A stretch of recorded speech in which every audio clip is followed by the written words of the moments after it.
yang mana terjadinya sesuatu perbuatan dari jiwa mendirikan sesuatu yang dijadikan Tuhan baginya adalah batin abadi, disebut napas.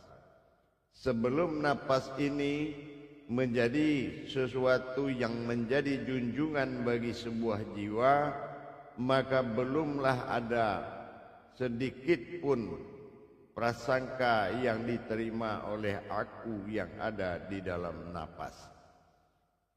Batin napas adalah yang dibangkitkan dan didirikan oleh jiwa untuk bisa meliputi dan merasuk ke dalam jiwa, sehingga batin napas ini merasuk ke seluruh jiwa dan seluruh rongga-rongga jiwa yang ada pada jiwa tersebut. Dengan mendirikan, dengan tarikan napas untuk bisa kita mendapatkan sebuah wujud Tuhan di dalam pergerakan untuk menjembatani jiwa dengan aku. Sebelumnya memang batin abadilah yang menjadi penentu sebagai wasilah bagi jiwa terhadap aku. Wasilah inilah yang wajib digunakan oleh aku dan jiwaku sendiri. Wasilah ini tidak hanya bisa diakui atau dipuja dan dipuji, melainkan diarahkan kepada jiwa. Dengan mengalirnya batin tersebut merasuki jiwa dan mengisi rongga-rongga jiwa. Kalau kita berbicara menerima dan memberi, inilah yang akan menjadi ibadah yang kekal bagi sebuah wujud, ibadah yang kekal bagi sebuah diri, atau dikatakan sebuah jiwa dan sesuatu yang mendirikan jiwa. Hubungan kekal ini adalah hubungan yang mana dalam keseharian adalah menyerahkan dan menerima. Apa yang dikatakan menerima? Sebuah jiwa dalam menentukan sebuah perbuatan, menyerahkan jiwanya kepada yang di dalam napas, dan napas memberikan suatu kemampuan sebuah batin abadi kepada jiwa untuk mendapatkan tujuan wujud yang dituju, yaitu aku yang ada di dalam napas. Pertemuan ini ditujukan adalah dari jiwa terhadap aku sehingga menjadi jiwaku. Mendapatkan suatu perjalanan ini adalah memahami adalah sebuah titik yang ada di antara aku dan jiwaku.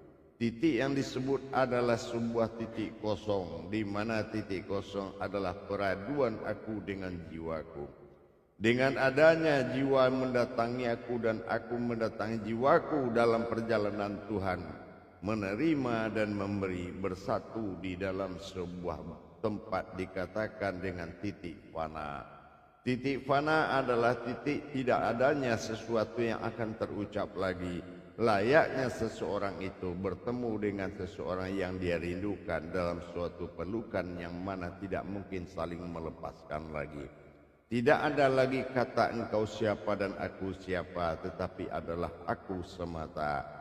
Persatuan dan kesatuan yang terjadi dalam pertemuan aku di dalam jiwaku sendiri dengan jiwaku adalah sesuatu pertemuan kekuatan sebuah aku. Kekosongan yang dimaksud oleh titik tersebut adalah bukan sesuatu yang tiada, tapi tiada lagi yang akan dikatakan dan tiada lagi yang akan dialami, melainkan rasa yang tak pernah putus dan yang tidak akan terpecahkan lagi. Dengan demikian barulah nanti pasangan daripada jiwa dan aku yang di dalam napas dengan kekuatan Tuhan yang diamalkan oleh jiwa tadi, dengan kemampuan batin abadi yang mempertemukan ini, membuat sesuatu, memberikan suatu kekuatan.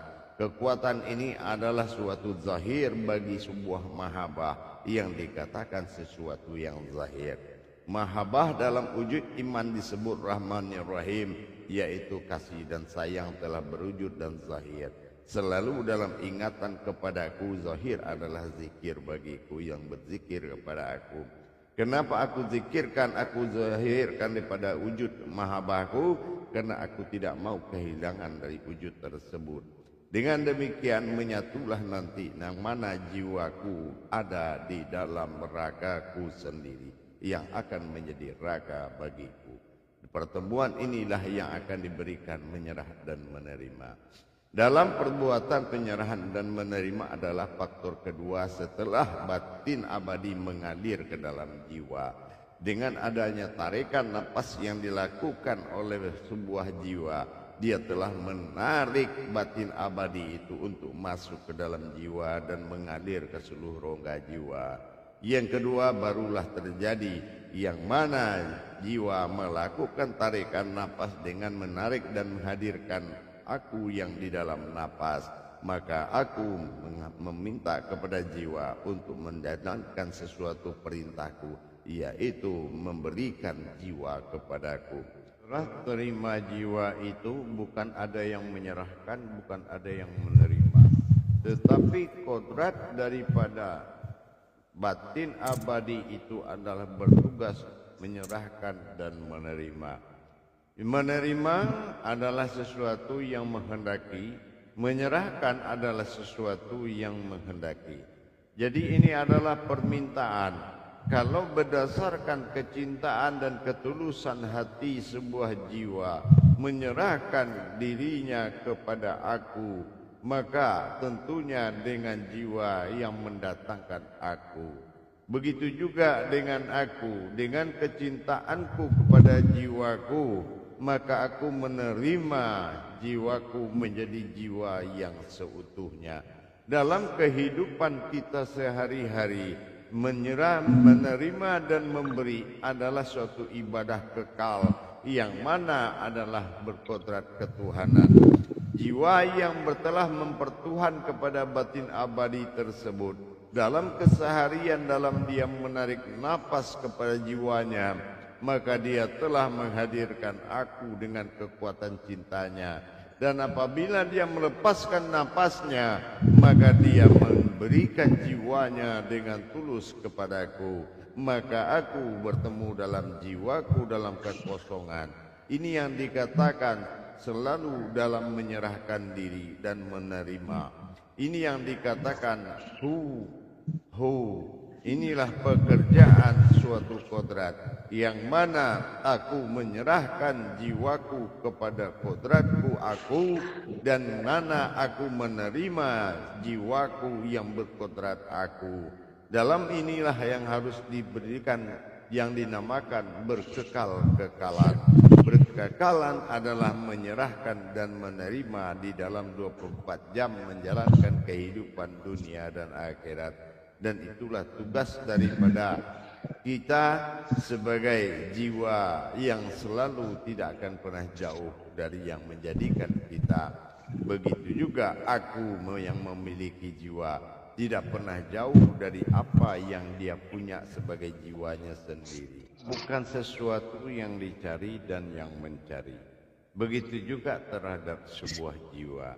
Tetapi Tuhan batin abadi telah mendapatkan suatu tugas, yaitu menerima dan memberi, sehingga aku dan jiwaku adalah satu kesatuan yang mana harus menjadi pertemuan di dalam wasilah ketuhanan. Di dalam dikatakan itu bernapas, tidak ada yang bernapas dan tidak ada juga yang berkodrat seperti itu, tetapi semuanya itu dinapasi. Siapa yang menapasi, semua itu adalah dinapasi. Baik aku, baik pun jiwa itu dinapasi. Dinapasi untuk apa? Untuk menjadikan sesuatu wujud, dikatakan ada aku dengan jiwaku sendiri. Ini yang dikatakan pertemuan dalam kosong. Kosong itu bukan arti tidak ada, tetapi tidak mungkin terungkap lagi bagaimana rasanya tercapainya sesuatu keinginan itu di dalam kekosongan tadi, sehingga kosong itu tidak ada lagi penamaan dan tidak ada lagi siapa engkau dan siapa aku. Di situ adalah kosong dalam arti ada tetapi tidak melahirkan sebuah makna. Dengan adanya terjadinya pencari atau perjalanan, aku sebuah perjalanan, Nah, perjalanan inilah antara aku dengan jiwaku. Bagaimana kita mengatakan aku butuh jiwa, jiwa butuh aku?